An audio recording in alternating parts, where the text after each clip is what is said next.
கருப்பசாமியை கண்டால் ஏன் காட்டேரிகள் பயந்தோடுது தெரியுமா?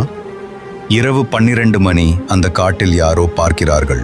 உங்களுக்கு கருப்பசாமி பிடிக்கும் என்றால் ஒரு லைக் பண்ணுங்கள், சேனலை சப்ஸ்கிரைப் செய்யுங்கள். கிராமத்தில் தினமும் ஒருவர் காணாமல் போகிறார். காரணம் தெரியவில்லை. மக்கள் பயத்தில் வாழ்கிறார்கள். மக்கள் கோவிலில் கூடி கருப்பசாமி சாமியிடம் கண்ணீர் விட்டு பாதுகாப்பு கேட்கிறார்கள். காற்று பலமாக வீச குதிரை சத்தம் கேட்கிறது. கருப்பசாமி கோபமாக வருகிறார். இப்போது காட்டின் இருள் பிளந்து காட்டேரி வெளியில் வருகிறது. கண்கள் சிவந்து தீ போல எரிகிறது. கருப்பசாமி கத்தியுடன் ஓடுகிறார். காட்டேரி தாக்குகிறது. மின்னல் இடிக்கிறது. சண்டை தொடங்குகிறது. இப்போது வானத்தில் மோதல், தீப்பொடிகள் பறக்கிறது. இருவரும் சக்தியுடன் சண்டை செய்கிறார்கள். முடிவு வருகிறது. காட்டேரி அலறி புகையாக கடைகிறது. கருப்பசாமி வெற்றி பெற்று இருளை அழிக்கிறார் முழுவதும். காலை உதயம், கிராமம் அமைதி, மக்கள் நிம்மதி.